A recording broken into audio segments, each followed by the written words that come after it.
Sugandhim Pushtivardhanam Urvarukamiva Bandhanam Mrityos Mukshiyamamrita Om Triambakam Yajamahe Sugandhim Pushtivardhanam Urvarukamiva Bandhanam Mrityos Mukshiyamamrita Om Triambakam Yajamahe Sugandhim Pushtivardhanam Urvarukamiva Bandhanam Mrityos Mukshiyamamrita Om Triambakam Yajamahe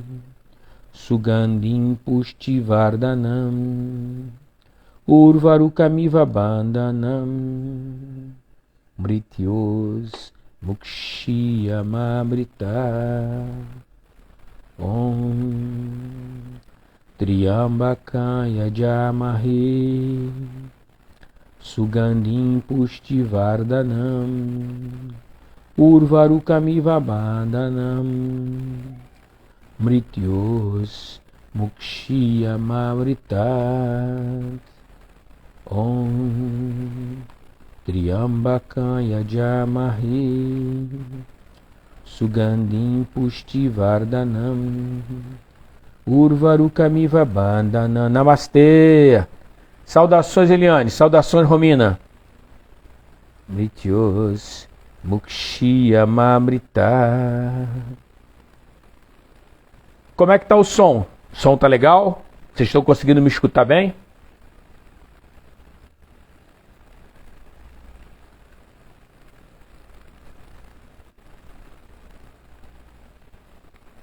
Como é que tá? Namastê. Opa, beleza. Legal. Bom, estamos aqui, mais uma live. Hoje nós vamos conversar um pouco sobre os textos, né? Os textos da cultura védica. Eu estava até falando no story, ainda há pouco, que é importante porque toda a nossa prática, né, nossa trajetória... Namastê, Alberto. Boa tarde. Toda a nossa trajetória, ela é fundamentada em cima dessa experiência anterior, obrigado, Eliane, dessa tradição que é chamada de tradição védica, né? E eu não sei se vocês têm isso claro, vou até perguntar ao Alberto se ele pode comentar a respeito, a impressão dele, essa percepção dele, que nós temos o vedismo, como se fosse uma água de rio, tá?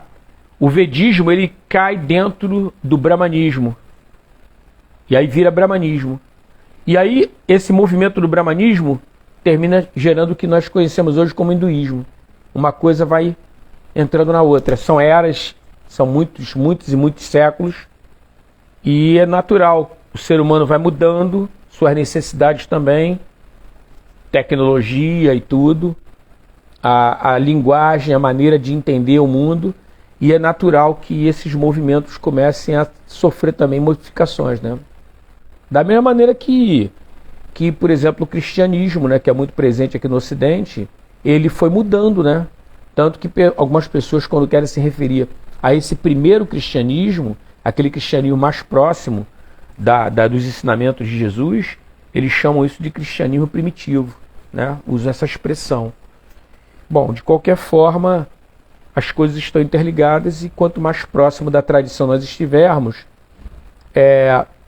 mais vamos estar ligados à origem das coisas, né? Por isso que a tradição védica ela é muito trabalhada, né? Dentro desse caminho que é o yoga, o próprio Vedanta, o Sankhya, é usado muito essa questão da tradição por causa da proximidade, né? Quanto mais próximo você tiver, melhor o teu entendimento daquilo ali, né? Porque ao longo do tempo as pessoas muitas vezes vão fazendo modificações, né? Namastê, Débora. Harion. Vão fazendo modificações, vão passando por mudanças. Então, é possível hoje a gente estar tendo acesso a textos, né, e tudo, e é isso que nós vamos estar conversando agora com o Alberto. Eu vou chamar ele para a gente começar, que a galera aí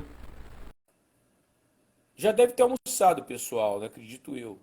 Eu acredito que o pessoal já almoçou e só está com fome de conhecimento, que não deixa de ser uma fome importante. Namastê, Alberto. Oi, Arion, Alexandre. Tudo bom? saudações. Tudo jóia. E aí, como Ficou é que tá a baixinho o semana? som? Tranquilo? Foi O som tá bom, foi ruim? tudo tranquilo. Não, agora eu vou aumentar aqui. Ah, legal, Tava legal. melhor, agora aumentei, ficou melhor. Namastê, Quando eu Clara. entrei, Sim. quando eu Tu achou entrei, baixo? não, diminuiu, eu estava num volume quando você estava sozinho, e Ah, aí tá. quando eu entrei, o som ficou baixo, mas eu aumentei o volume aqui do celular e tá tudo bem. É, eu faço muito isso também. Comigo acontece muito isso por causa da aula, né? Quando eu estou dando aula, eu tenho o celular no bolso para controlar o horário, essas coisas assim, né? E aí eu fico com o som baixo. E às vezes eu vou fazer alguma coisa com o telefone e o som tá lá embaixo. Mas eu estava conversando com o pessoal aqui um pouquinho antes, né? E aí eu queria aproveitar a oportunidade e perguntar a você sobre isso, né? Você falasse um pouco sobre esse processo, como é que você vê isso, né? O vedismo indo para o brahmanismo, que por sua vez vai para o hinduísmo. Como é que você vê isso? Alexandre, Você mesmo, Alberto, você é Alberto, o professor Alberto, como é que você vê esse tipo de coisa? Só para o pessoal, de repente, entender, né? O que olha, está eu não, acontecendo. desculpa eu até falar assim, mas é a primeira vez que eu vejo essa expressão vedismo. Eu nunca tinha ouvido falar. Eu tinha ouvido falar de lido a respeito do brahmanismo e que depois evoluiu para o hinduísmo. Sim, As, as divindades védicas originais, que depois, ao longo do desenvolvimento da literatura, foi surgindo as outras, que foram surgindo outras, não surgindo outras divindades, mas foram elaborando mais outras divindades, a forma de cultuar, foi sim, modificando. Surge o Tantra, né? Surge o Tantrismo, que perfeito. influencia a religião na Índia, e aí vai aparecendo o hinduísmo. Mas o vedismo eu nunca tinha ouvido falar. Nunca tinha É ouvido que falar. Foi a primeira vez. esse período chamado de vedismo, ele tem uma semelhança. Eu gosto muito de marcar essa questão da semelhança, porque aqui no Ocidente a gente tem então uma ideia de tudo está conectado e nem sempre está conectado, né? Mas o que a minha experiência como ocidental percebe na questão do vedismo é o seguinte: é muito parecido com o que existe dentro da Umbanda e do Candomblé em relação ao orixá. Porque o orixá, ele não é uma pessoa, não é uma personalidade. É uma força na natureza. E no passado da Índia, essa questão de Shiva com um formato de rosto humano, não rolava isso, né? Então você tinha Não, uma não. adoração ao vento, uma adoração à força do mar, uma adoração ao ar, né? Uma adoração a esses elementos da natureza, né? Por isso que eu fiz uma correlação rápida, só para dar um entendimento, com isso que tem dentro da matriz africana de algumas religiões, que é o caso de Umbanda e Candomblé, quando se refere ao orixá, não como uma pessoa, mas como uma força da natureza, né? Mas ficou aí, porque essa coisa de sair conectando tudo, cara, isso dá um rolo danado. Então eu gosto de deixar as coisas separadas, né? Arroz é arroz, feijão é feijão e vai bem, entendeu? Mas, É, a gente pode até perceber algumas semelhanças entre certas sim, tradições, mas é bom marcar também a diferença que existe entre elas, né?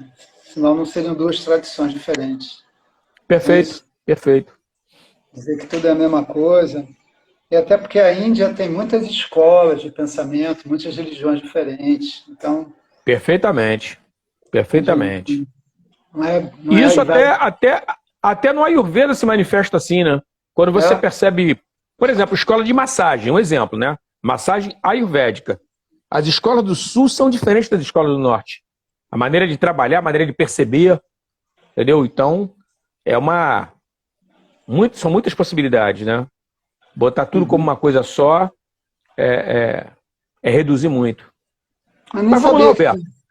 Diz, pode falar, desculpe. Não sabia que tinha diferenças de escolas, não, no Ayurveda. Tem, Deixa eu só tem. pegar o relógio ali um instante para ir controlando aqui a hora. Só um Tranquilo. minuto.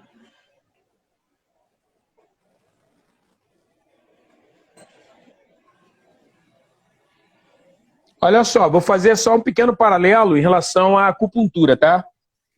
Eu estudo acupuntura, trabalho com acupuntura. Na acupuntura, na China, oficialmente são 80 escolas de acupuntura. Tranquilo, Lourdes, tranquilo. Um pouquinho já é muito. Depois vai ficar gravado, tu assiste tudo. Tranquilo, não esquenta não. E ó, se quiser, bota aqui no chat aqui, pergunta, tá legal? O que acontece é o seguinte, são 80 escolas de acupuntura e elas são diferentes umas das outras. Agora, interessante é o seguinte, muito parecido com a Índia, elas são generosas entre elas. Ou seja, não existe essa história de que a escola de acupuntura do Alexandre é melhor do que a do Alberto. Não. A escola do Alexandre vê de uma forma e a do Alberto vê de outra. Mas tanto a escola de acupuntura do Alberto quanto a do Alexandre, ambas tratam e curam as pessoas. Por vias diferentes, mas tratam e curam.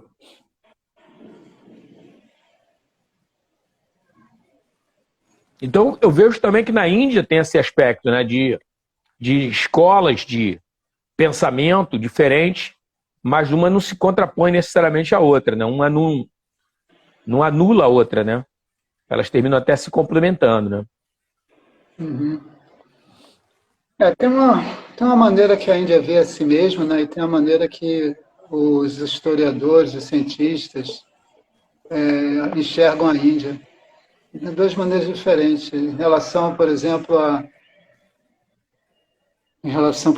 a essas escrituras, que a gente não pode nem chamar... A gente fala escritura, mas os Vedas não foram escritos, né? Vaidikam. O Veda é uma tradição oral. Sim. Mas a gente chama de escritura por falta de uma expressão melhor. E o que a gente quer dizer com uma tradição oral? O Veda é considerado um corpo de conhecimento, que é a base da religião da Índia, do pensamento da Índia. Até o Ayurveda, ele evolui de um Veda, o Atharva Veda, Perfeito. um desenvolvimento do Atharva Veda.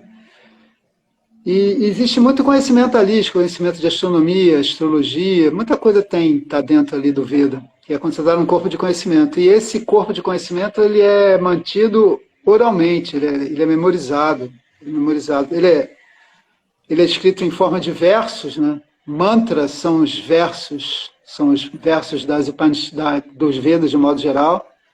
Tem uma parte que trata dos hinos, tem uma parte que fala dos rituais, das brahmanas, e tem a Aranyākas, que falam das meditações. E a parte final dos Vedas, as Upanishads, que vai falar da liberação, vai falar do absoluto, vai falar disso. Então, e tudo isso é gravado através da memória. E existe também uma tradição oral que vai passando de mestre a discípulo para explicar o significado dessas palavras, entendeu? Explicar como é que se faz um ritual, explicar como se canta um determinado mantra. Tudo isso é mantido oralmente, explicar qual é o significado das palavras das Upanishads, tudo é transmitido oralmente. Então, esses são os textos originais. Isso é que a gente pode falar de texto, né, como eu acabei de falar. E é interessante porque o que acontece? A historiografia olha para a Índia e vai dizer assim, bom, está tudo dentro de um processo histórico, tudo está dentro de um processo histórico, as coisas têm uma história, foram seres humanos que fizeram, e fizeram dentro de um tempo e espaço. Então, o Veda ele é considerado uma produção da civilização hindu. Eu não posso nem falar hindu, porque hindu está relacionado ao hinduísmo. Dessa civilização aí que nasceu ali naquela... Como é que é, Alexandre, que você fala? Cultura védica. Cultura védica, né? Não, mas aquela região ali aquela região que você falou que acharam... Caxemira? Caxemira, aquela região... Entre Paquistão e Índia. Isso. Como é que eu sempre esqueço o nome dessas cidades. Sim, Manjodaro, Harappa. Sim. Isso. Que essa civilização produziu, mas produziu um tempo e espaço. Então, é dito o seguinte, que é, o Veda tem eu não me lembro da datação histórica disso, mas eles dizem oficialmente que o mais antigo dos Vedas, o Rig Veda, é de 2.300, 2.500 anos antes de Cristo. Sim. Aí seria o primeiro Veda. Aí depois haveria, aí os outros foram sendo digamos assim, compostos depois, né? Perfeito. Isso é engraçado porque, mas é uma maneira diferente de ver. Uma coisa é você ver, eu tentar ver de uma maneira científica, baseada em documentos, baseado em historiografia. Outra coisa é o que a tradição diz. A tradição védica fala sobre ela mesma o seguinte, que havia um Veda, e que o Veda é mais antigo do que esse negócio aí de 2.300 anos, que havia um Veda, Sim. e esse Veda foi dividido em 4 por Vyasa, para facilitar a memorização. Então ele divide em Rig Veda, Samaveda, Yajurveda e Atharva Veda. E o Perfeito. Atharva Veda é engraçado que ele organiza por assuntos. O Atharva Veda foi o que sobrou desse Veda aí original, ele botou lá, então um Veda grande, que ensina pequenos rituais, Sim. rituais de purificação. E que por isso que esses rituais depois eles se desdobram para práticas medicinais e depois para o Ayurveda. Isso é interessante. Então esse é o Veda original. Quer dizer, desse Veda original se divide esses 4 Vedas, mas a tradição considera isso uma escritura revelada, né? Sim. Os rishis, que são os videntes, né? Rishis é aquele que vê os videntes, eles ouvem os Vedas, que é a Shruti, aquilo que é ouvido. E aí ele ouve e eles compõem os Vedas e o Veda passa a ser ensinado oralmente. Era proibido você escrever o Veda. Ele só foi ser escrito no século XIX. E aí essas são as escrituras originais. Só que é tal história, né? Para onde a gente vai começar? A gente vai começar pelos Vedas? Não. Não. Porque você tem que ser iniciado, você tem que Claro. aprender com Brahman, você tem que ir para uma escola tradicional para aprender, memorizar tudo aquilo ali, enfim. O que eu tive acesso aqui no Ocidente através da Glória Arieira foram as Upanishads, que é a Sim. parte final dos Vedas. E que, na verdade, a gente tem acesso às Upanishads que foram comentadas por Shankara. Então, Shankara escreve um comentário de 10 Upanishads. Inclusive, essas 10 Upanishads foram traduzidas pelo Henrique. Esqueci o nome dele. Eu não esqueci o sobrenome dele, que é meu colega, eu só sei o primeiro nome dele, Henrique. E foi revisado pela Glória Arieira, e com introdução e comentário da Glória. Comentário não, prefácio, introdução da Glória. Prefácio da Glória Arieira.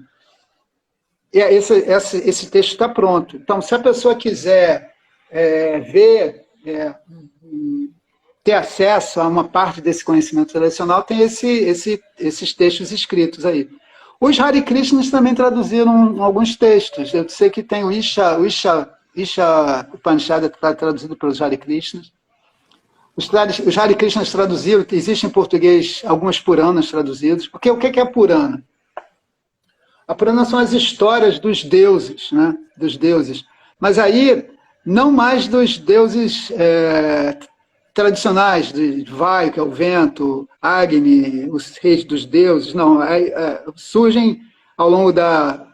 Esses deuses, é bom que se diga, por exemplo, Krishna não, Shiva, na forma de Rudram, já está lá no Veda.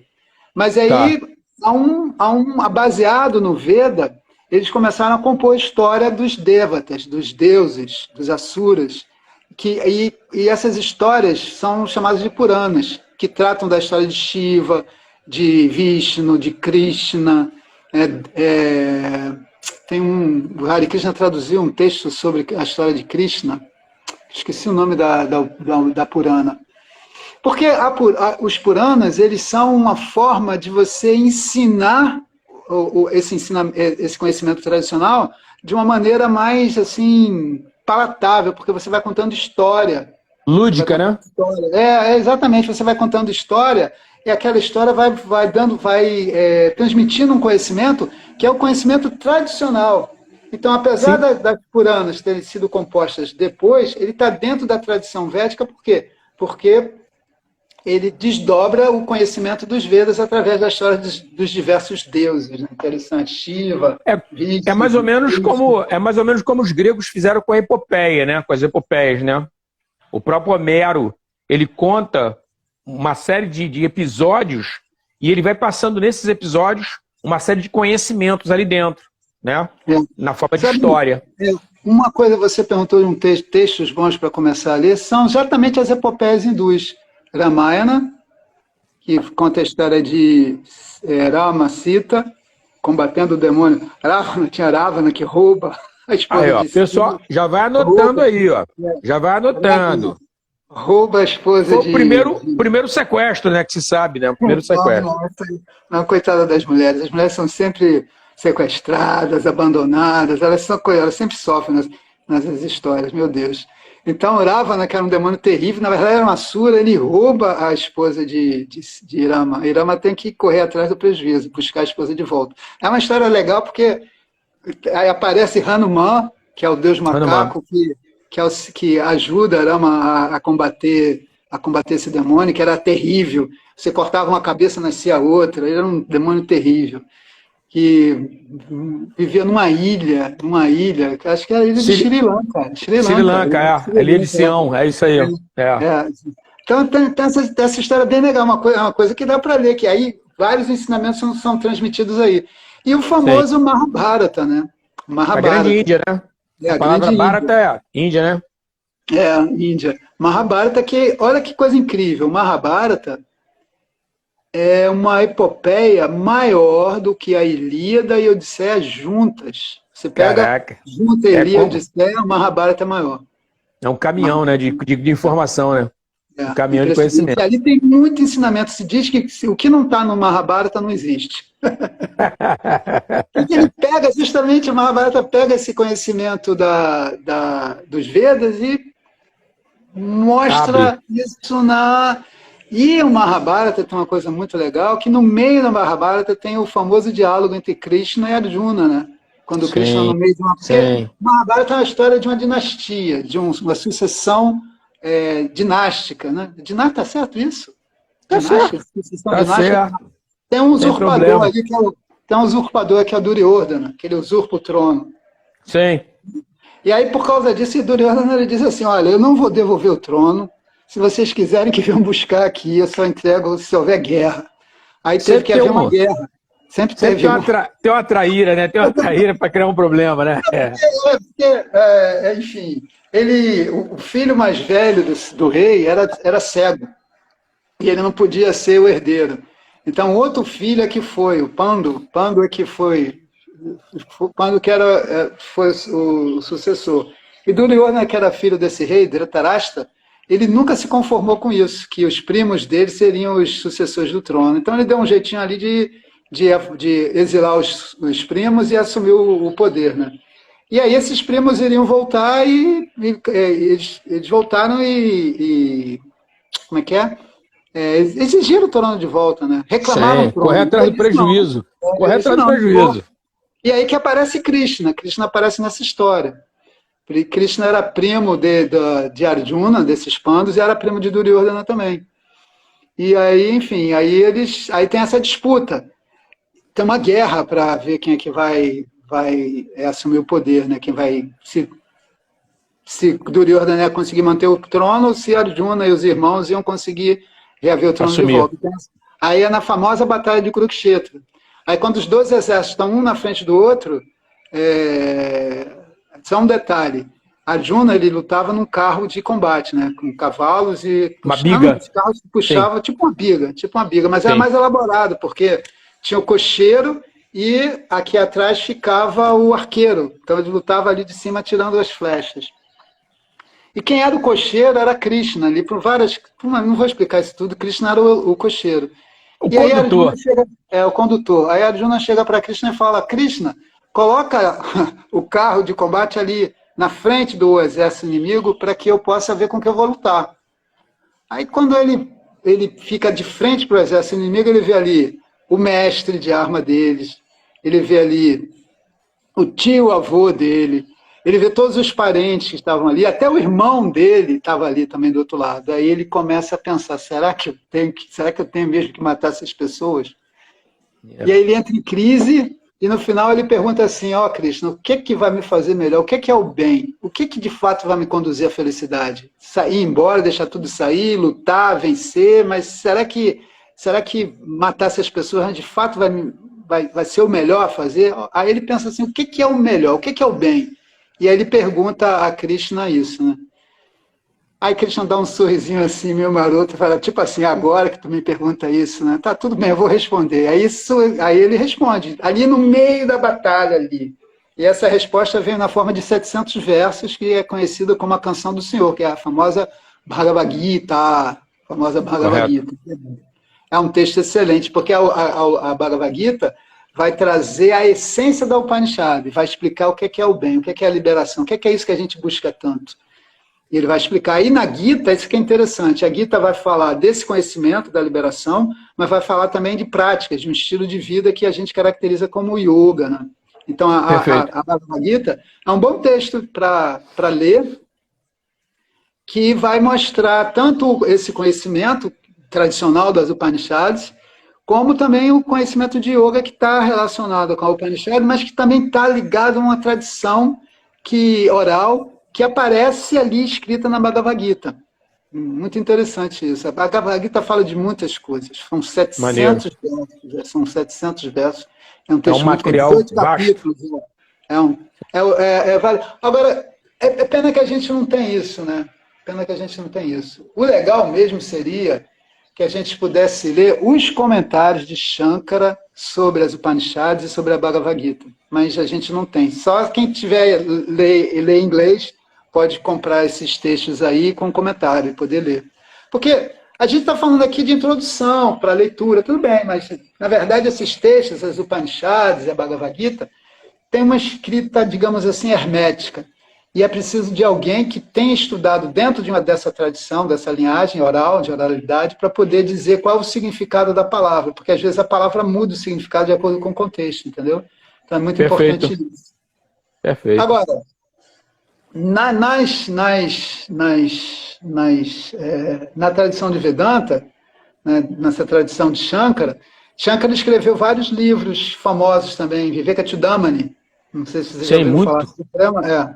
Suprema Joia. Suprema Joia do discernimento, né? Da sabedoria do discernimento. Viveka é discernimento. Discernimento. Então, os textos dele também são uma boa introdução, mas não tem em português. Esse que é o problema. Os textos dele não tem em português. Então tem isso. Um cara que escreveu um livro, não é? Murilo Azevedo, não foi ele que escreveu alguma coisa? Ele escreveu um livro sobre... Ele escreveu sobre Vivekachudamani. Ele faz os comentários ali. Leu? Eu li esse livro ali, mas ele mistura coisas de budismo. Sim, faz uma correlação. Faz uma correlação com o budismo. E tem o nosso famoso Yoga Sutra, né? Que é um outro texto de yoga muito bom. Mas é difícil, porque os Yoga Sutras são textos escritos de forma aforística. São aforismos, né? São um estilo literário difícil, né? Literário difícil. São frases curtinhas, com o máximo de informação e o mínimo de palavras. Então, às vezes você lê e aquilo não parece fazer muito sentido. São 196 sutras, dividido em 4 capítulos.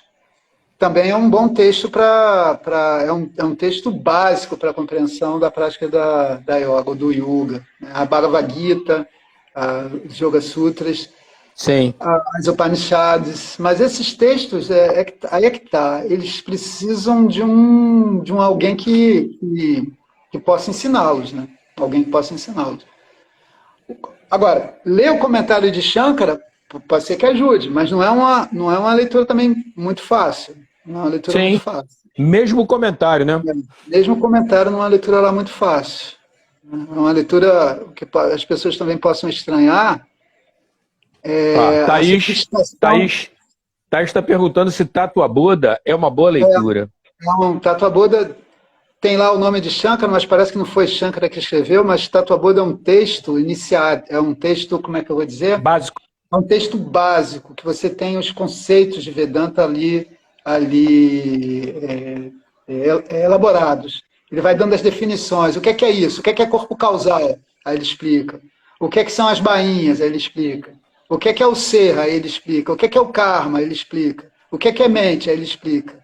Aí esse texto é bem legal. Esse texto é bem Para quem legal. não sabe, Vedanta é a parte final do Veda, né? A parte final do Veda, é o Vedanta. São as Upanishads, né? São as Upanishads. Sim, sim.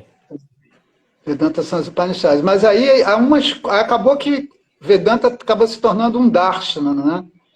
É uma escola digamos assim, de interpretação dos Vedas, que o principal representante é Shankara, isso que eu estou falando aqui o tempo todo. Sim. E Shankara é o que escreveu esse texto aí, Tatuapôda, que é um texto muito legal, muito bom. Você pega ali e tem os principais conceitos. Os principais conceitos de Vedanta estão ali. Existe um outro mais difícil, que é até estudado na universidade, que é chamado Vedanta Saram, que é um Tatuapôda mais elaborado. Tem em inglês, mas tem a tradução dele no Vidyamandir. A Glória Arieira traduziu esse texto no Vidyamandir, está traduzido lá, Vedanta Saram. E são os textos mais, digamos assim, clássicos, né? Para se a pessoa quiser aprofundar o conhecimento da tradição, está lá. Mas pegando essa ponte aí das Upanishads, né? Tem Upanishads, tem Bhagavad Gita, e aí os dois juntos compõem os principais textos de Vedanta. Aí depois vem esses outros textos que elaboram esse conhecimento, tipo Vivekachudamani, são os Prakaranagranthas, são os textos auxiliares. Sim. Né? Esse de Vivekachudamani, tem o Tatuapôda, Vedanta Saram, que não é de Shankara, mas é de um outro autor que eu não me lembro mais o nome. Também Vedanta Saram vai dizendo, ó, Vedanta é isso, vai dizendo o que é, os principais conceitos que são usados em Vedanta, está lá no Vedanta Saram. Que isso é muito importante, né, Alberto? Essa questão da conceituação, né? Você ter o conceito claro, palavra, né? Saber qual é o significado das palavras, né? Se bem que varia de contexto a contexto, mas ter clareza em relação às palavras que a gente está usando. Ter clareza em relação às palavras. E existe também os famosos textos de yoga, né, Alexandre? Gheranda Samhita. Só néctar. Gheranda Samhita, Shiva Samhita, Hatha Yoga Pradipika. Sensacional. Que tem uma tradução. Uma pessoa de São Paulo, meu Deus, qual é o nome daquele professor? Traduziu num contexto, num compêndio com os vários livros.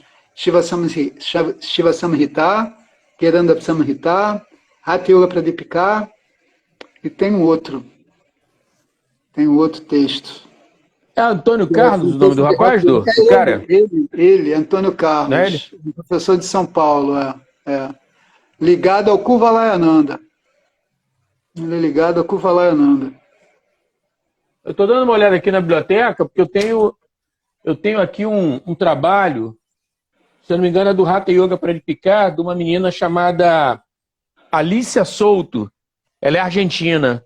E tem o trabalho dela é muito bom, muito bom. Eu fui no congresso de yoga que eu comprei esse livro. Aqui, ó, peraí. Já achei ele aqui, ó.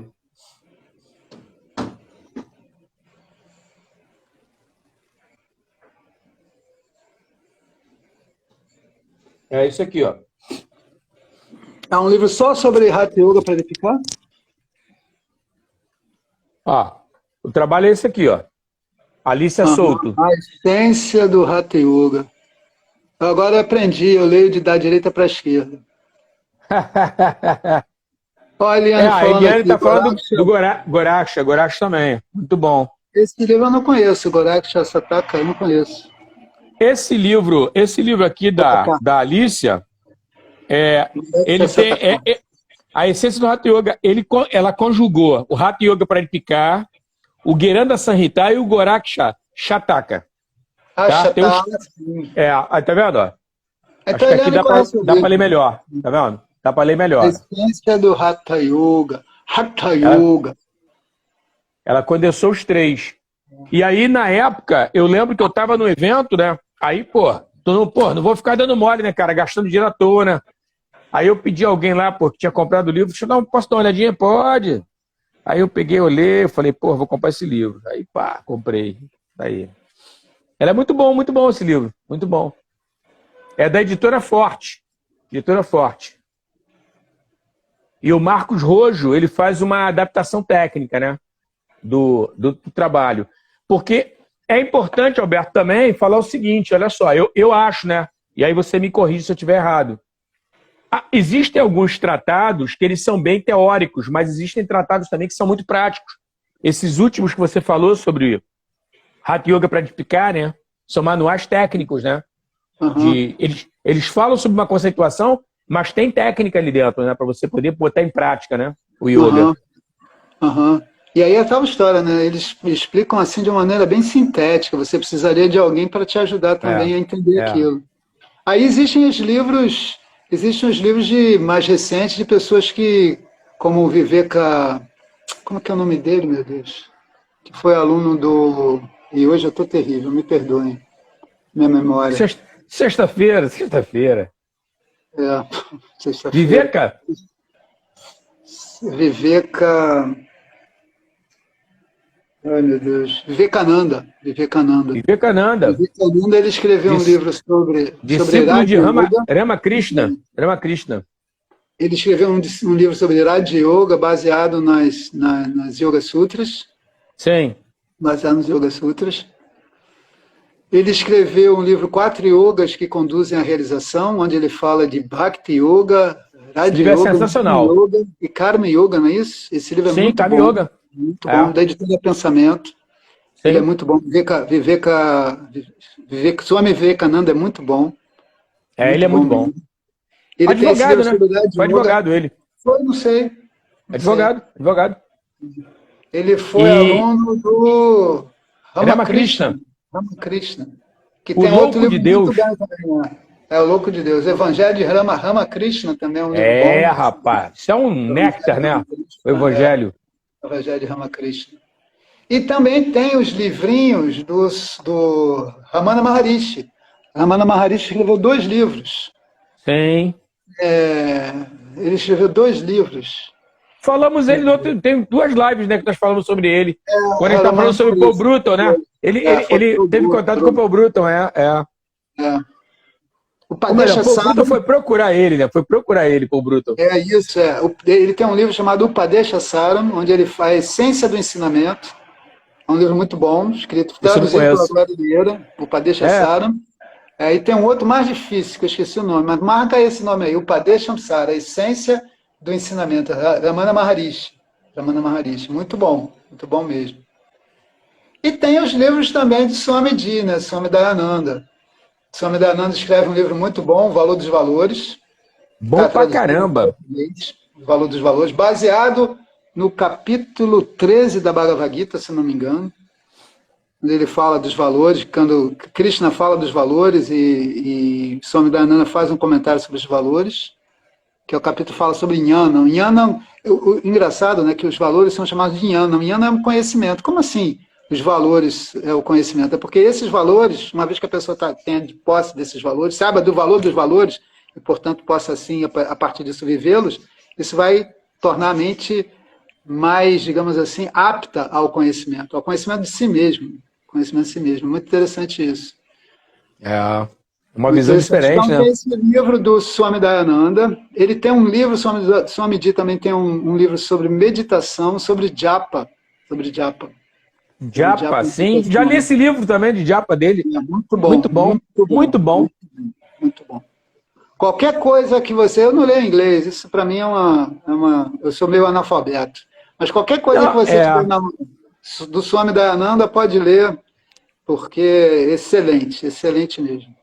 Eu vi o Swami Dayananda falando já, tive esse prazer. Fiz um pequeno curso dele aqui no Brasil, de 4 dias internado num hotel lá em Resende. E quando ele vinha aqui, lá atrás, a Glória trazia o Swamiji aqui, ele sempre fazia palestras assim excelentes, né? Ele Foi fez uma década de palestra 90, cara. Final da década de na 90, não década de foi? 90, é. Teve uma vez que ele foi Exatamente. no Flamengo, não foi? Eu não lembro. Num... Ah, na rapaz. praia do Flamengo, na praia, né? Praia Na do praia. Flamengo. Tinha gente Ali pra era o caramba lá. consulado, ali era o consulado da Argentina, se eu não me engano. Ah, O é? consulado Legal. era o consulado da Argentina, que eu acho que funciona até hoje lá. Foi no auditório Era lá, muito bom. bom. Auditório. Ou aquele garotão, como é o nome dele? Qual é o nome do cara? Santocha. Fantocha. Ele cantou até o coisa pra ele, o Stotra, né? Eu não me lembro que Stoughton ele cantou pro Ele Swami. cantou, É, ofereceu a ele, ao mestre e tudo. Achei bem, muito bacana, assim, num respeito, num carinho, legal, assim, muito legal, cara. bem legal. Então, Swamiji tem muita coisa legal escrita. Aqui a gente tem esse livro, Valor dos Valores, esse livro sobre o Japa e um sobre meditação também. Um sobre meditação. Esses livros aí todos valem a pena. Valem a pena. O que mais? Que mais? Como eu falei, as epopeias hindus, né? Sim. A editora Pensamento traduziu, tem os dois livros traduzidos. Eu não sei se esgotou, mas tem tanto o Mahabharata como o Ramayana na editora Pensamento. Editora Agora, Pensamento. o Mahabharata tem um cara chamado William Book. Conhece esse cara, esse autor? Esse cara é top, cara, na questão do Mahabharata. O cara é É bom pra mesmo? caramba. É. Vou dar uma olhada que você tá por ele por aqui, cara. William Book. A Glória, a Glória Herrera, ela é uma boa contadora de história, né? E Ah, ela é? gravou vários podcasts ensinando o Mahabharata, contando as histórias do Mahabharata. Pô, isso é Ela tem um bacana, hein? podcast, Isso é legal. Isso é ela tem legal. vários podcasts Agora, ela contando a história eu do ia perguntar Mahabharata. a você isso. Como é que é a questão do Vidyamandir? Porque eu nunca tive ligado ao Vidyamandir, né? Você se associa ao Vidyamandir? Você paga uma mensalidade para ter acesso ao conhecimento? Você tem um Como é discurso, que é? olha, no meu tempo, desculpa falar assim, mas antes da pandemia, a gente tinha uma aula na segunda-feira, que é a aula que a gente aprendia, estudava o Bhashan. O que é o Bhashan? É o comentário de Shankara Sim, às Upanishads ou a Bhagavad Gita. E a gente estudava no sânscrito, né? Ela traduzia, mas a gente tinha os textos em sânscrito e a gente acompanhava em sânscrito. Então era um curso que precisava de ter o mínimo de formação de sânscrito para poder acompanhar. Aí legal. terça-feira ela fazia um curso à tarde, essa aula de segunda era de 8 às 9h30. Tinha um curso na terça-feira à tarde, se não me engano, às 3 horas da tarde, até as 4h30. Aí era um curso sem o Bhashan. Aí ele estudava Upanishad, Gita, e vários os textos de Ramana Maharishi, esses textos para Karanagranthas de como é que desenvolve temas específicos de Vedanta. E aí tinha aula de quarta-feira à noite. Então ela dava 3 aulas. Então, segunda e quarta, de 8 às 9h30, e terça-feira. Aí você se inscrevia na turma e pagava mensalidade. E o Vidyamandir tinha ou tem ainda essa possibilidade de você ser sócio, se tornar sócio do Vidyamandir. Também Entendi. tem isso. E aí, junto com esse estudo que a Glória fazia, essas aulas da Glória, tinha também os estudos de sânscrito. A Paula Ornelas dava aula de sânscrito no Vidyamandir. Legal. E recentemente, quando o Henrique voltou da Índia, que é um colega nosso, ele é formado em filosofia, ele se formou em filosofia na UF, aí depois que se formou em filosofia, foi para a Índia, fez um curso de formação lá de 3 a 4 anos, e aí voltou e começou a dar aula de Vedanta num determinado horário que eu não sei qual é. Então a equipe do Vidyamandir de professores é essa. E tinha o Patrick também. O Patrick dava cursos Sim. lá de Puja, ensinava Puja, e dava cursos de determinados textos, falava sobre simbolismo hindu, sobre essas histórias das Puranas. Ele é especialista Maneiro. nisso. Então ele participava também dos cursos lá. Hoje o Patrick está em Portugal, Henrique está aqui no Rio, mas o Vidyamandir não voltou a funcionar presencialmente. O Vidyamandir está funcionando à distância. Você se Mas também nem matricula. precisa, né, cara? Hoje em dia Hoje em nem dia, então, precisa. a Paula está dando aula à distância. Sabe quem está fazendo aula com a Paula? A Alcione. A Alcione me falou. É Está mesmo, que fazendo aula legal, já há hein? 2 anos com a Paula. E ela disse Caraca, que começou lá com a gente, lembra? Ela começou o primeiro estudo de foi, Santos foi lá com a gente. foi. Ela, É. a Alcione é boa em Santos, né, cara? Ela Não, gosta de Santos pra A caramba. Alcione é muito É, estudiosa. A Alcione é uma das é. melhores alunas que eu já tive, que ela é muito, muito, muito da pesada. Gosto da Liana. Não, e ela ajuda lá, cara, na Vila da Penha, ela dá aula de yoga lá, Ela também está dando substitui a aula de yoga Rose, lá. Ah, que substitui a legal, que Rose lá. legal. Rose, quando precisa, que também ela tem seus problemas lá, sua dificuldade, né, para deslocamento, que ela cuida da família, dá uma força pra galera de casa, né? Mas quando pinta uma oportunidade, a Rose pede a ela lá, ela ajuda. Muito Você sabe legal. que a maior qualidade da Alcione é morar em Madureira, né? Terra Ah, boa. a Madureira, Zona Norte do Rio é outra história, né, cara? É outra É história. verdade. E Mas é isso. Madureira, tudo acontece em Madureira, né, cara? Já reparou? Tudo acontece em Madureira. Tem uma Madureira é o pessoa. lugar. É. Até tinha estudante de Vedanta em Madureira. Incrível que pareça, tinha estudante de Vedanta lá. Podia se dizer assim que Madureira não é para amadores, cara. Madureira não é. Madureira não é para amadores. Não é. Não é para amadores. Tu tem que estar muito ligado, cara. Muito ligado, cara. Madureira não é para amadores, não. Enfim. Mas é isso, meu amigo. Aí o Vidyamandi está funcionando à distância. Eu assisto essas aulas de Gita, ela manda para mim, o Vidyamandi manda para mim as aulas de Gita com as Upanishads, e eu ainda tenho estudado também o Taittiriya gravado. Te Uma manda aula um que- link, e aí você acessa. manda um e-mail, acesso, entro na plataforma e assisto as aulas. Pô, Eu estou legal, assistindo as aulas bacana. assim. Eu não sei como é que vai ser o Vidyamandi. Eu acredito que para o ano que vem a Glória deva voltar às aulas presenciais.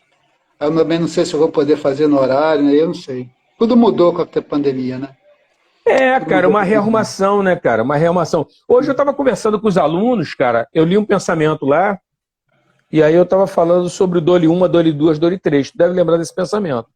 Era um pensamento do professor Hermógenes, né, do Mergulho na Paz. Sim, lembro, Lembra? lembro, Que o bem. cara tá fazendo um leilão Leilão, de joias e objetos de uma mansão. preciosos. E a galera comprando freneticamente, acreditando que ia ser dono daqueles objetos, né?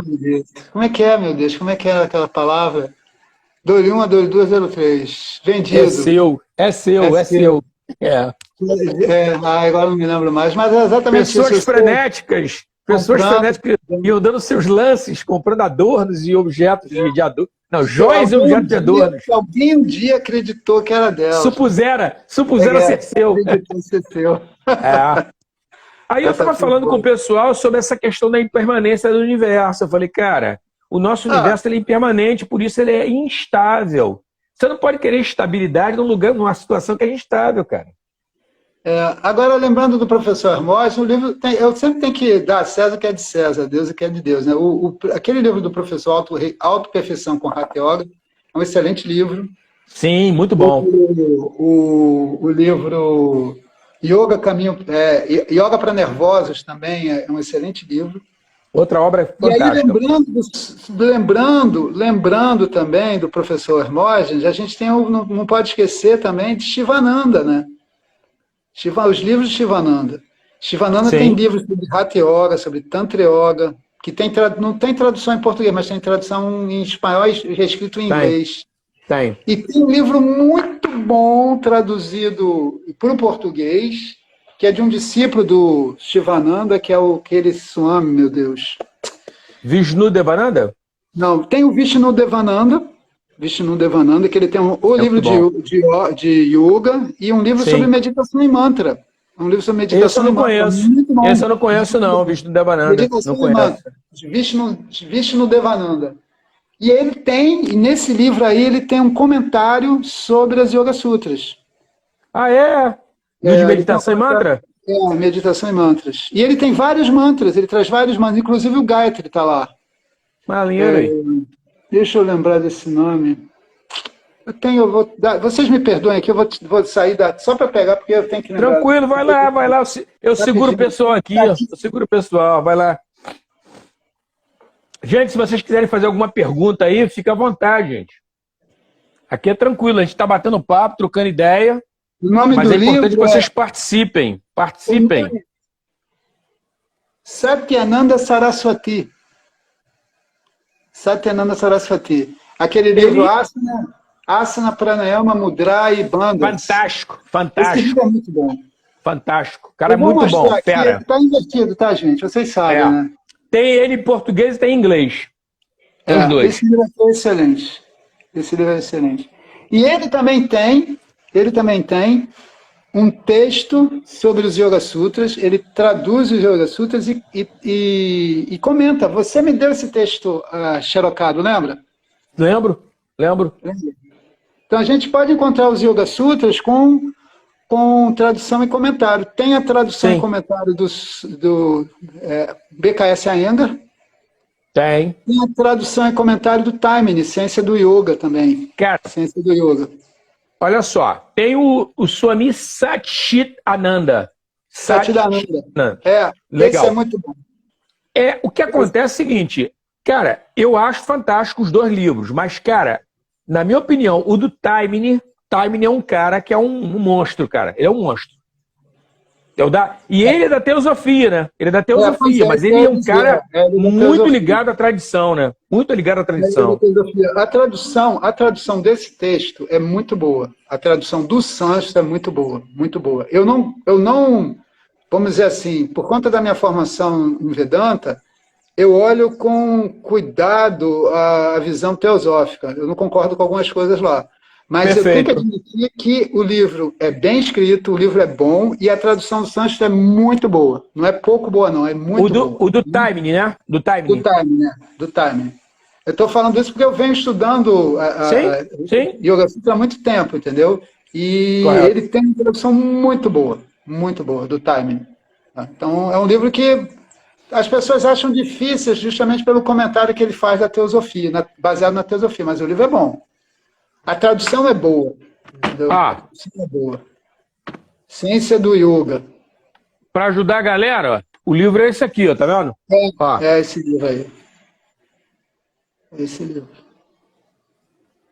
E, gente, coisa boa tem que estar sempre à mão, cara. Sempre à mão.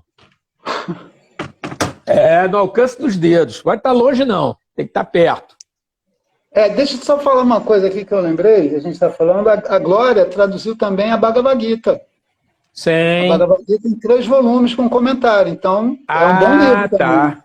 Eu vi o primeiro volume e vi o segundo. Então tem um terceiro volume, né? O terceiro volume. Legal. Então. E ela traduziu também os Yoga Sutras, o Yoga que conduz à plenitude. E com um comentário. Então, também é um bom livro, viu? É um livro também bom. Sim, sim. Recomendo. Recomendo a leitura da Bhagavad Gita, que a Glória traduziu, um comentário, e a leitura desse texto aí, o Yoga que conduz à plenitude. Aí você vai me dizer assim, mas Alberto, os seus livros não são para serem lidos, eles são para serem estudados. Mas você começa lendo e aí vai ficar empolgado de estudar. E também, Alberto, queria aproveitar a oportunidade e perguntar uma coisa a você. Olha só, vamos lá.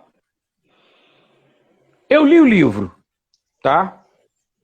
Aí eu ruminei o livro. Vamos imaginar que a ruminação seja um estudo.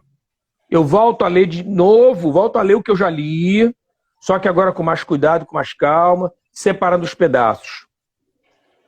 É adequado que eu medite? Depende do texto, né? Esses pedaços que eu estou lendo e ruminando? Bom, Alexandre, você me fez uma pergunta, porque o método de Vedanta, você ouve a pessoa falando, né? Você ouve. Aí depois você reflete de modo que aquilo não tenha mais dúvida. Elabora. E aí, então, você reflete, pensa naquilo, elabora, levanta questões para tirar as dúvidas. E aí depois, quando você tem aquilo claro, sem dúvida, você repete aquelas palavras para que o sentido daquelas palavras possam para que o sentido possa ser assimilado por você.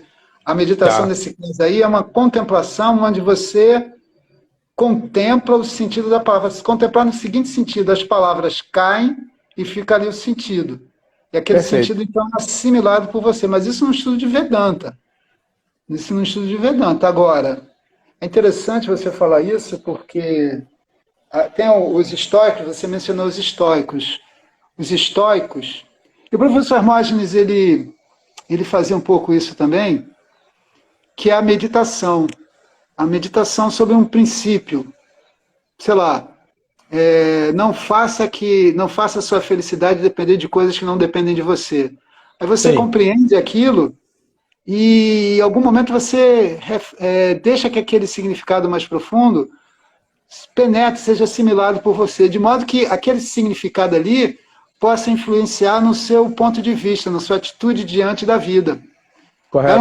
As meditações dos estoicos eram uma espécie de exercício espiritual para cultivar em você uma capacidade de ver no momento difícil, aquele momento difícil com aquela serenidade que a sabedoria estoica proporcionava. Mas para isso você tinha que ter aquilo presente na sua mente.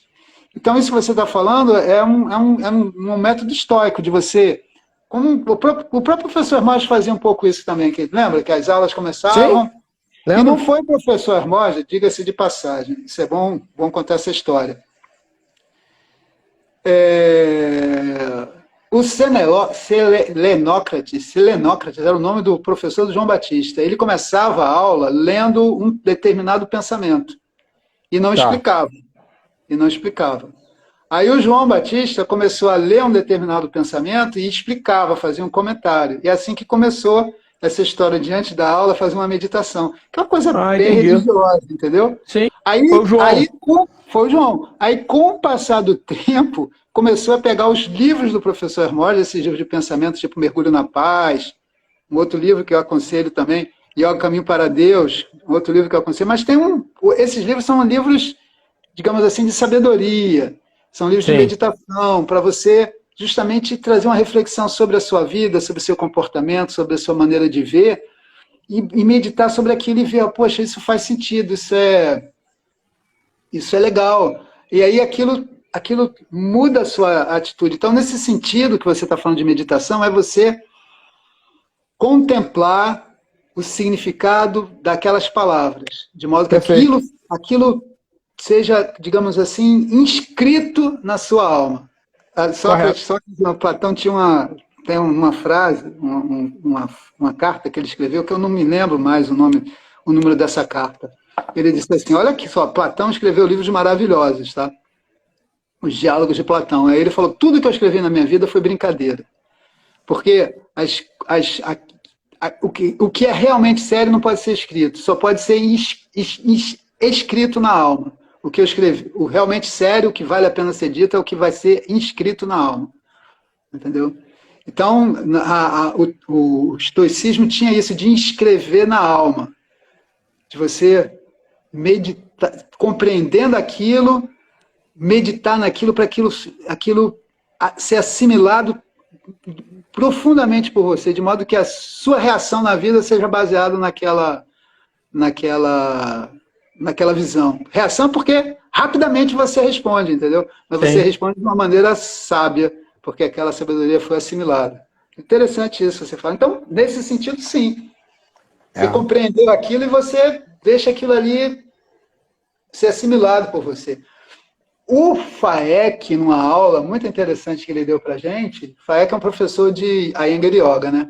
O O Iyengar Yoga é uma iraniano. metodologia, persa. É uma É persa metodologia ele. persa, iraniano.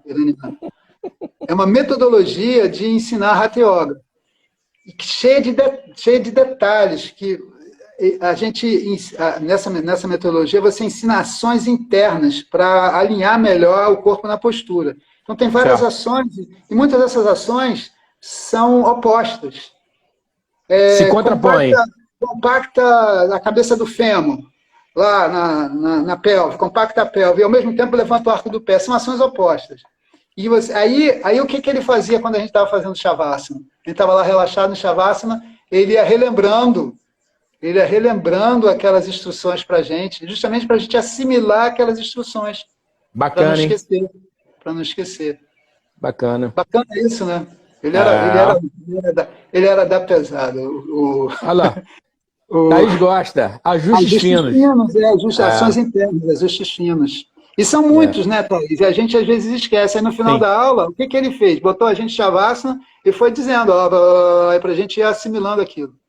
E Muito olha só, legal. uma coisa aproveitando esse gancho que tu puxou do FAEC, quando você fala em Sankalpa, que é uma construção mental, que é você reescrever a programação que está no teu inconsciente, uma vez que você não está satisfeito com ela, né?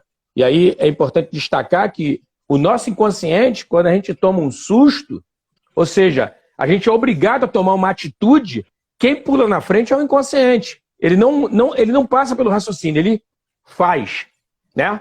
Então, o que acontece? Essa manobra de relaxamento, na hora do Sankalpa, é adequado. Você repetir o teu Sankalpa durante esse estado de relaxamento, que é um estado meio que de vigília. Você está ali com o teu inconsciente atento, o teu consciente calmo, e você vai bombardeando ele com essa mensagem nova que você está querendo trazer para o inconsciente, né? Um novo treinamento, né? Que é É uma bacana espécie porque de ele autossugestão. fazia isso com vocês, né? Ele Ele dava fez, ele uma fez uma única revisada. vez. Ele fez uma única vez numa aula. Eu achei interessante isso, que era um momento relaxado que você podia assimilar mais profundamente aquilo. Atento e relaxado, né? E aí aquilo Bacana, é vai. atento e relaxado. É isso aí. Meditação, aquilo é atento e relaxado. É atento e relaxado. Aquilo vai penetrar mais profundamente, porque não tem um ruído. Não tem ruído. Completando, por isso que na hora do Sankalpa, os horários bons, olha só, ao acordar, tua mente está zerada, tu não interagiu com o mundo ainda, é bom fazer o Sankalpa nesse horário. Antes de dormir, você está num estado de apaziguamento, e na hora do teu relaxamento na prática de yoga. Você tá indo para o relaxamento, é legal você repetir teu Sankalpa ali também. Tá? Eles orientam que faça 12 vezes, cada vez 10. Então você pode fazer um autotratamento diário, né? Reprogramando aquilo que você acha que não é legal, que não é adequado. Eu costumo falar até com os alunos aqui na ilha, cara, tu não vai fazer esse troço para poder, acordar meia hora mais cedo, para isso tem despertador, tem celular, tem esse troço todo. Procura um troço que seja significativo para você. Você, de repente, tem um medo, tem uma fobia, você não controla a tua ira em determinadas situações. Uma coisa realmente que mexa contigo, que seja difícil de fazer. Trabalho o Sankalpa para isso, né? Uma coisa que realmente vale muito a pena, né? Tem um resultado grande para a vida. Já deu aqui a nossa hora, Alexandre. Já está 2 passando e um pouquinho. 4, ninguém perguntou nada, só Thaís que fez um comentário e Eliane também. O pessoal está quieto hoje, né? O que houve? Será que é o Isso. fato de ser sexta-feira, ser primavera, não? Por isso o pessoal está quieto? É porque não, enfim, a aula foi, a gente só falou de livros, né? Só falamos de livros. Mas tem que falar de livro também, né, cara? Pô. E detalhe, nesse período, principalmente nesse período sombrio, né? Que o pessoal acha que arma vale mais do que livro, né, cara? Porra, tem que falar de livro. Pelo menos para equilibrar a coisa toda, né, cara? Mas é Tá isso, bom, gente. então, Foi já deu a muito nossa bom, hora. Alberto. Alberto, legal, muito bom, muito bom. E essa dica aqui do Devananda, eu vou sair atrás desse livro aqui, cara. Meditação e Mantra. Visto no Devananda. Eu tenho ele aqui, depois eu te fotografo e mando. Tá em espanhol. Em Manda, português acho que manda. não tem, não. Sem O problema, inglês espanhol. Espanhol não é uma coisa, não é uma dificuldade, é até um motivo de alegria. não, eu sei que não. Boas Vou experiências com a fotografar língua e te mando. espanhola. Eu agora tenho estudado mais inglês, né?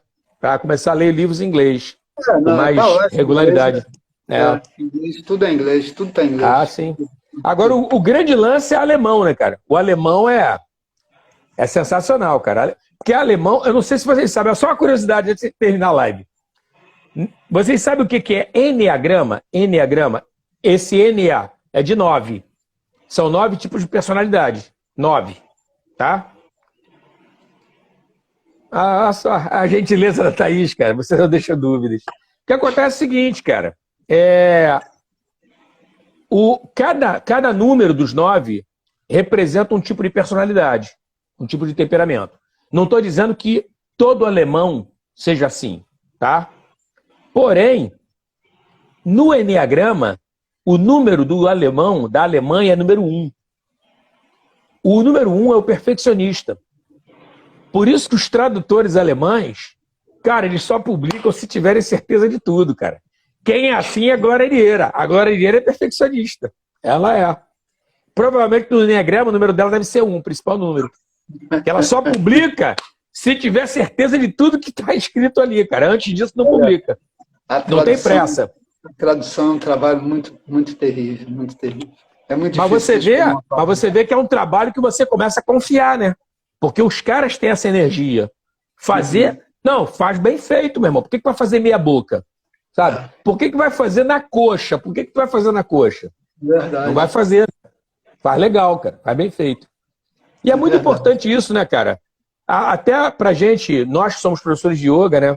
Você desenvolver uma habilidade, é um exercício, que eu vejo que a nossa sociedade está muito carente, que é a habilidade do capricho. Fazer as coisas com capricho. Mas você já falou isso, do capricho. Lembra lá atrás? Com qualidade.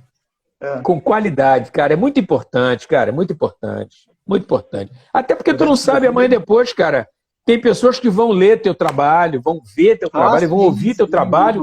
Uma vez que você escreve, tem que ter muito cuidado com isso. Isso é muito importante, cara. É muito importante. Alberto, brigadão, meu irmão. Obrigado. Obrigado a todos. Namastê. Um bom fim de semana para vocês.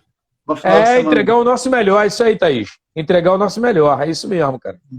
É viver com qualidade. Viver com qualidade. Tchau, uma boa tarde. Namastê. Obrigadão pela presença. Arion. Arion. Obrigado, Alexandre. Um abraço. Valeu, meu irmão. Um abração. Vai ficar gravado.